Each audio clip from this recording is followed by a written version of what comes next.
Okay, it's Ken Scott here again with another of our very popular author interviews. And I've got a guy called Randy Weir, R. Weir, from the Mile High City. Randy, is that right? Where the hell's the Mile High City?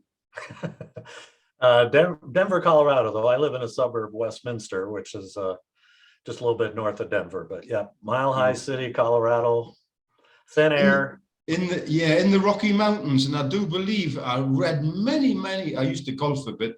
I read many years ago that a golf ball in Denver actually travels about 10% further than anywhere else in the world. Is that right? Is that the thin air? Yeah, the thin air. Baseballs go a lot farther here. There's usually a lot of home runs when the Rockies are playing other teams. Good. Okay. Are you a sports fan? Oh yeah, I love big football fan. Enjoy watch the Broncos here. The Broncos, I was going to say that's the Denver Broncos. I was right into the old NFL a few years ago. Well, I still am. I don't watch all the season now. It's generally just a few games leading up to the Super Bowl, and then I have a little Super Bowl party with me and my son. And it's unfortunately in the early hours of the morning here.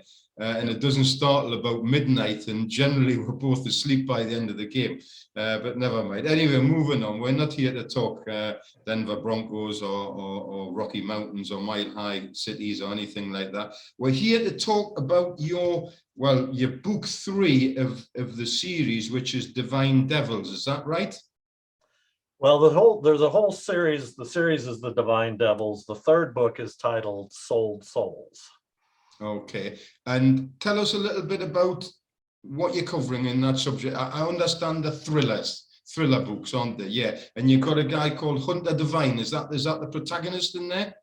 Correct. He puts together. He's a former U.S. Marshal, and he puts together this team in the first book to protect a couple of teenagers from being kidnapped, and they call themselves the Divine Devils. His last name's Divine, but they're kind of doing divine work, but they're kind of doing bad things as well to protect these kids. And the third book, Sold Souls, deals with human sex trafficking trade and trying to get somebody out of that illicit industry. I hate to say the word industry, but it really is. It is. It's the modern slave industry. I wrote a book a number of years ago called The Devil Couldn't Break Me. And it was about a true story about a girl that was caught up in the former Yugoslavia war. And she was kidnapped during the war, and with who she thought was some freedom fighters as such, but they were really just the Kosovan mafia, and all they were interested in was selling her to sex traffickers. She was going to be sold to an Arab. And I've done a lot of research then, and no doubt you've done a lot of research, and I'm going to talk to you that in a moment. But there's something like 500,000 bodies trafficked in the sex industry around the globe every year, and it's not really talked about. And one of the reasons I wanted to interview you was that this is a subject that is very close to me, that I know a fair amount about, and people generally don't want to talk about it. It's a brush under the carpet type of crime, and I'm so glad you've covered it. So tell me a little bit, A, why you chose that particular subject, and B, how you invented this wonderfully named character, Hunter Divine. I love that name, by the way. And so tell us a little bit about why you chose this particular subject. Well, there was several reasons. It flowed well with the previous 2 books. I brought a character back from the first book whose sister's involved, and she was kind of an enemy of the Divine Devils team to try to get her sister out. But my cover artist, who has done quite a few of my covers through the years, she actually works in the as an advocate for those who are being trafficked here in the United States. And she gave me a lot of information, and she even read an early copy of the book, gave me gave me ideas for the book. And I actually have a character in the book based on her, though I changed her name and put her in a different state from where she lived and stuff. But she gave me a lot of information about the trafficking world, and how, it's like, if you get 1 out of 100 out of it, that's a good day. Yeah, And that's sometimes it's not, it's worse, you know, it's maybe 1 out of 500, because these girls, a lot of them are girls, and there are men and males that are caught up in it, but it's majority of females, and usually those you know, of different, you know, races, from other countries and stuff, and they get caught up in this industry and have very little education, mhm. and you know, a lot of times they're on you know, they're on drugs, you know, they use drugs to keep them compliant, and getting out challenging for them because they have nothing else to do, and sometimes they just end up right back out on the streets, Mhm. and then someone comes along and starts trafficking them again. Yeah. So, but I thought it was a very gritty thing, and when I wrote the book, I wanted to make sure there wasn't a 100% happy ending, Mhm. there, because that isn't the way it is, unfortunately, and just to call attention to it. And it's a very fictional book, but it's based on a lot of stuff that really happens every day. Yeah. And then And Hunter Divine, the name Hunter just kind of brilliant. sounded good, Yeah, brilliant. he's a former U.S. Marshal, but he's kind of one of those that he tracks down and hunts people, and that's kind of what U.S. Marshals do in the United States anyway, because they're usually looking for fugitives, so they're tracking them down. So, and then the Divine name Mhm. worked well as well, because again, divine work, but he's kind of one of those tough, and he's a very broken character. He has a lot of problems as well, and he sleeps around a lot, and his love life is a bit of a mess, and there's a lot of backstory about him through the books on why he's a former U.S. Marshal, because of a case he had that cost him his career, and now he's trying to put him in the gutter, and he got himself out of the gutter now, and now he's trying to um, find out what really happened with that case. So that's kind of a secondary backstory that runs through the whole series. Okay. I mean, it's you've already convinced me. Obviously, clearly, I haven't read the book. I've read a little bit about you and about the book and about the plot and that sort of thing. And just talking to you now, you've certainly convinced me that it should be my next download on the old Kindle, because that sort of story is right up my street. Now, the broken guy, he probably drinks a little bit, yeah. Yeah, drinks, Okay. smokes a little dope once in a while, and trying Fantastic. to, Colorado, it's legal. So, Yeah. Really, these is it? I days. didn't know So, that. I didn't know yeah, that. so, But he's, you mentioned the word gritty, and I've read a lot of your reviews. Most of them are 5-star, which is, hats off to you. But there's a lot of your actual fans, if we can use that word, that's written the reviews in. That's the very word that they've used, gritty. And you don't pull any punches. I should imagine that you mentioned the guy sleeps around. I should imagine the book's aimed more towards the kind of adult readership. Is that correct? yes, definitely more the adult readership. There's a lot of a lot of characters in the book. A lot of different nationalities. I have a gay martial arts character, and he's a gay man. So I do a lot of different types of people, and I feel very character driven. I feel like when I write my books, I want people to get into the characters, and some of them people are going to like, and some of them people aren't going to like, and there's going to be some that you toe the line. Yeah, I kind of like him this time, but here he's like, so I pretty much real world in a lot of ways. I hope. I think it comes across that way. But Great. yeah, this series is definitely very gritty and definitely adult. Though I've had some parents, who bought them for like their 14, 15, 16-year-old kids, and I said, well, there is language and there is some adult content.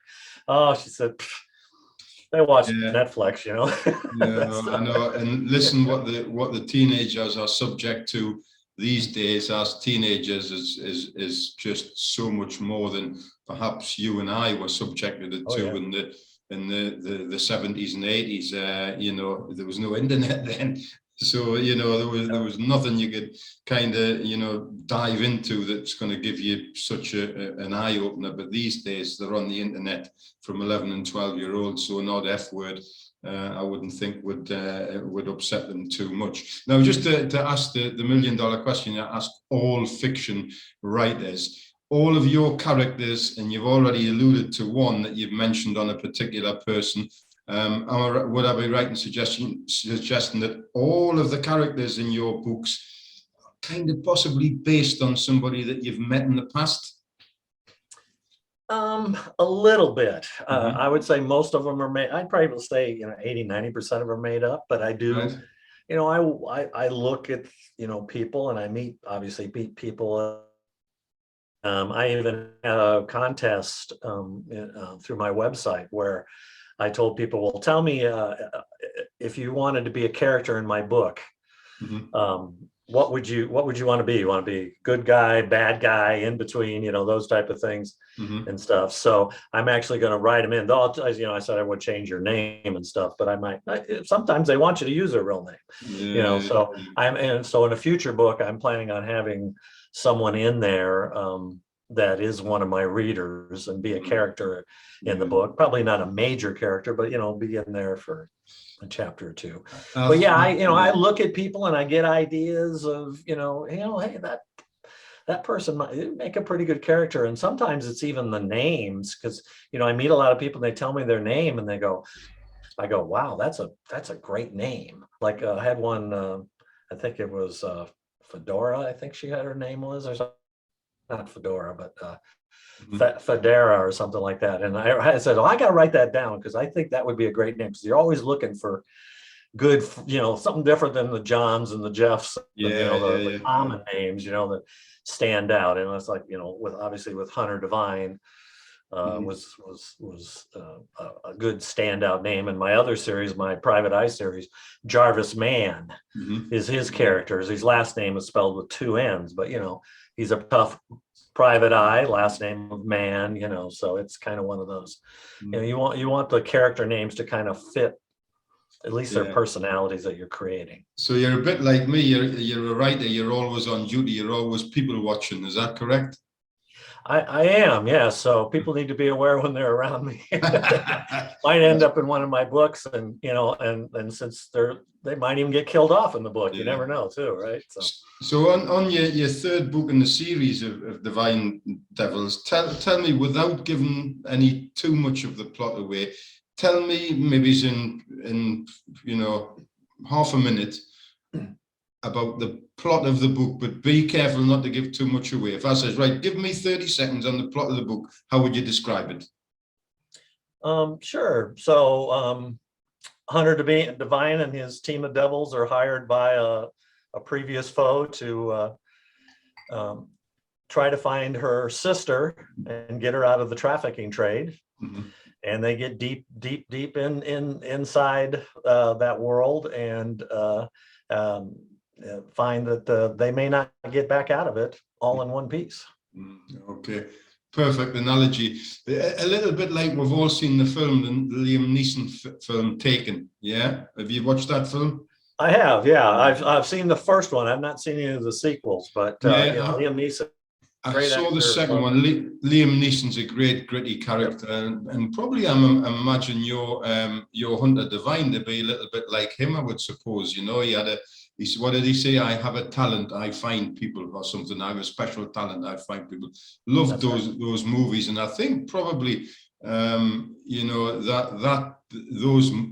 movies, the series of movies, brought the attention to a lot of people, just exactly what goes on in this industry. And you and I, yourself, you've researched the industry, you've had a lot of insight from your friend who was involved in it, and movies like that certainly bring what is modern slavery into the fore. I remember reading that even the black slave trade of centuries ago pales into insignificance. The number of black slaves which were brought from predominantly Africa, it pales into insignificance when set aside against the modern sex trafficking slave industry. So it is huge. Now, just going away a little bit for that, you're quite a prolific writer, Randy. How many books have you written all told?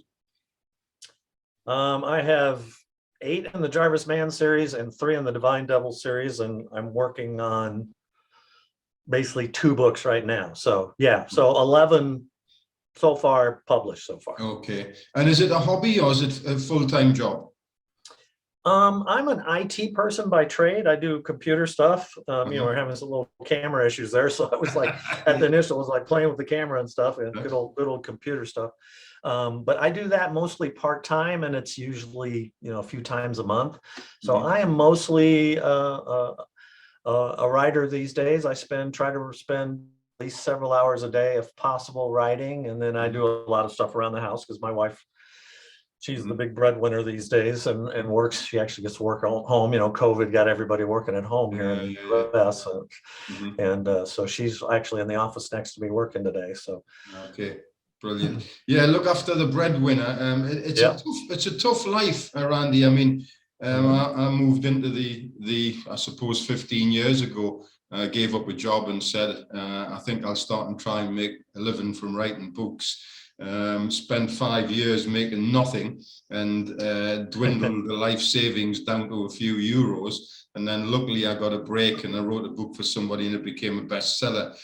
So it's a tough world out there. And I'm so appreciative that you're talking to us today. Fiction writers, unknown fiction writers, or rather, I think in terms of fiction, there's something like about 3% of fiction writers in the world actually make a living. So, you know, I don't make a living from my fiction books, I ghostwrite them. So, you know, there's 97% of us not making a full-time living. We need people like your wife, who's the breadwinner, to keep us going, to keep the art going. And it is an art form. You know, you sound so much like me. You try and write several hours a day, you do your research, you clearly enjoy what you do. You've got a big smile on your face every time you're talking about your books. And, you know, long may it continue.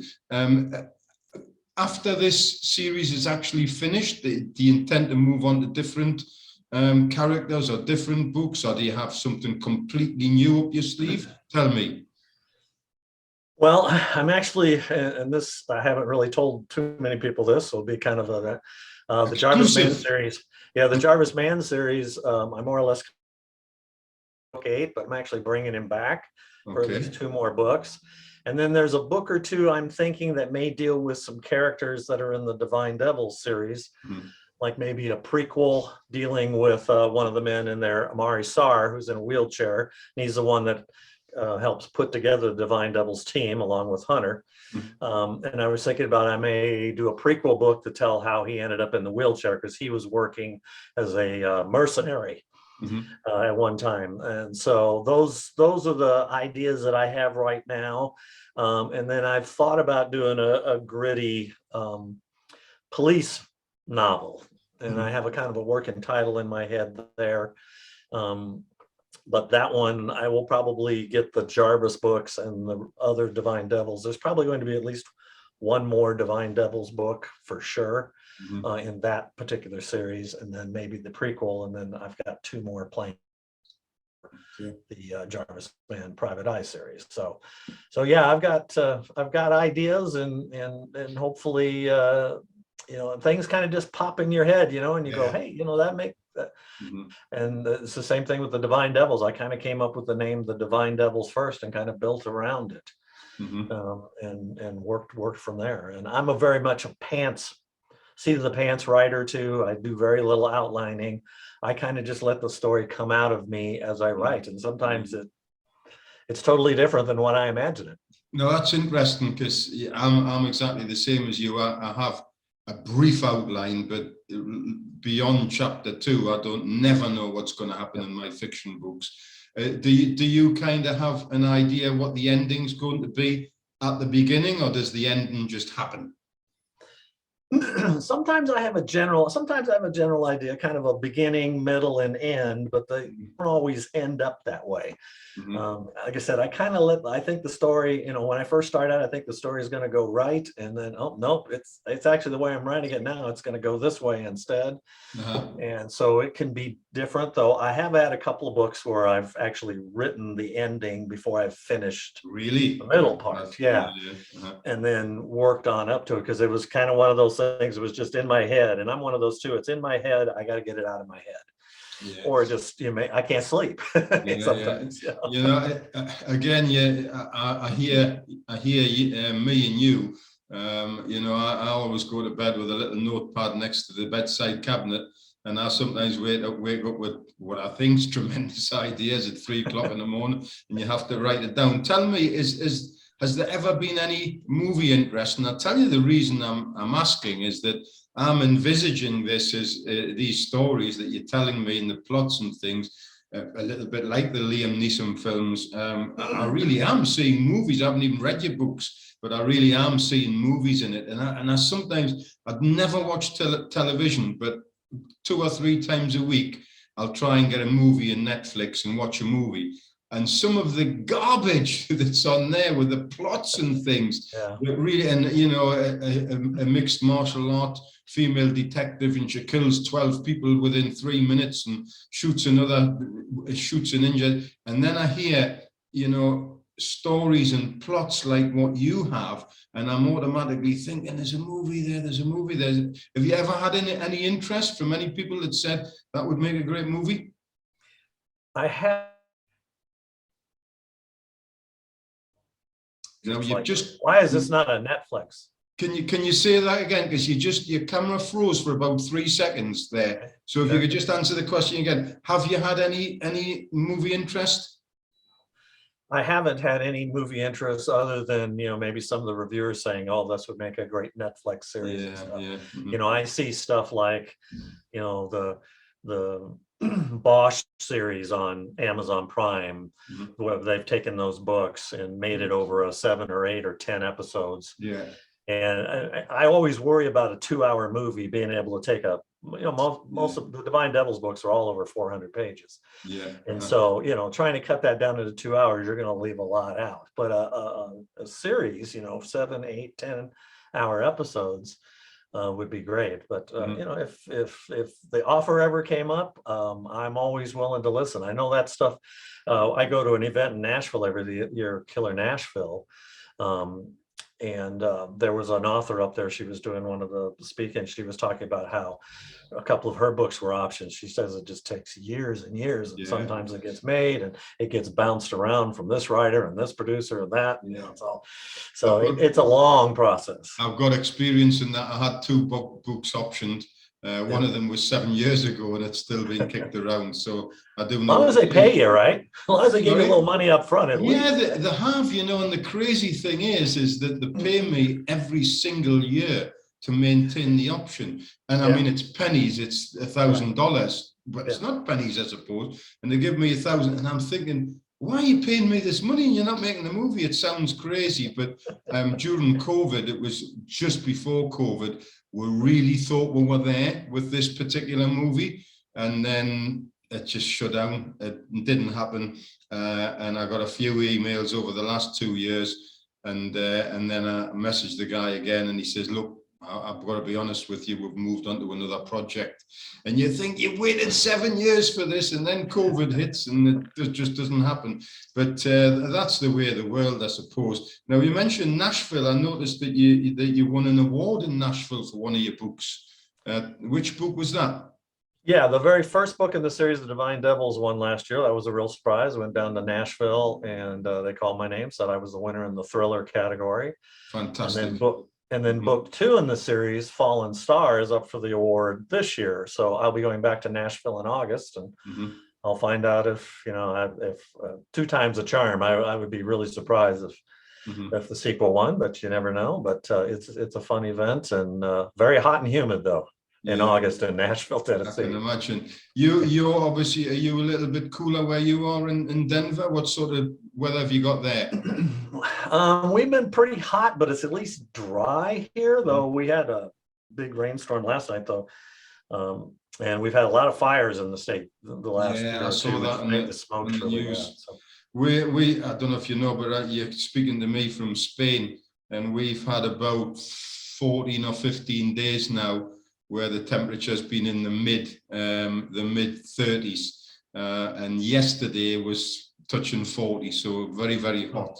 And just before I'd done this interview, I took all my clothes off into a cold shower and just stood there for 5 minutes, so I don't come to you and the sweat's actually pouring out of me, you know. But there you go. Well, listen, I've just had the little timer up on the screen there, Randy, that says your time is running out. We've got about 5 minutes or so to go, but I think we've covered about everything. I never like making the interviews too long, and about 30 minutes is perfect to get people's attention span. So just before we tie up and stay on the line as we stop recording, anything you want to say, any final things, what your website address, where we can get your books, would you like to tell us? Sure, yeah, all my books are available on Amazon. They're, paperback, ebook, also available on Kindle Unlimited for those that use that subscription service, which I don't remember if that's worldwide or not. I think it's only available on some. Is it worldwide? Okay. Yeah. And then my website is www.rweir, my author name, .net. And people who sign up for my newsletter, I give them a free ebook as well, one of the Jarvis Mann books.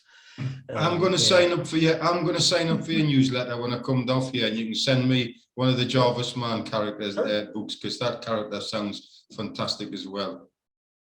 Yep, and anybody signs up, and people can buy books direct from me as well through on the website. They can come there if they want paperbacks. I can sign them. It's a little tougher sending them in international because they're kind of expensive to do, but in the U.S. it's pretty cheap. So and I do a lot of author events, craft fairs, all kinds of stuff, and that's usually where I get build my audience, which is great. And podcasts like this, that's always fun. But fantastic. Well, listen, I've thoroughly enjoyed speaking to you, Randy. And as I say, I certainly feel as if I'm speaking to if not a friend, a guy that sings from the same hymn sheet as I do, thinks the same thoughts, writes the same way. And it's been really, really good speaking to you. I wish you all the best with your books. Maybe we'll even catch up in months or years to come, but certainly I'll sign up for your newsletter and we can have a look at one of those Jarvis Mann books. But I'm definitely going to download the first in the series of the Hunter Divine books as well, because thrillers are what I love to escape in. I love to escape in thrillers. Well, I'm reading or writing, it doesn't matter. I love a good thriller. Okay. Well, thank you, Ken. Enjoyed talking with you as well. You as well.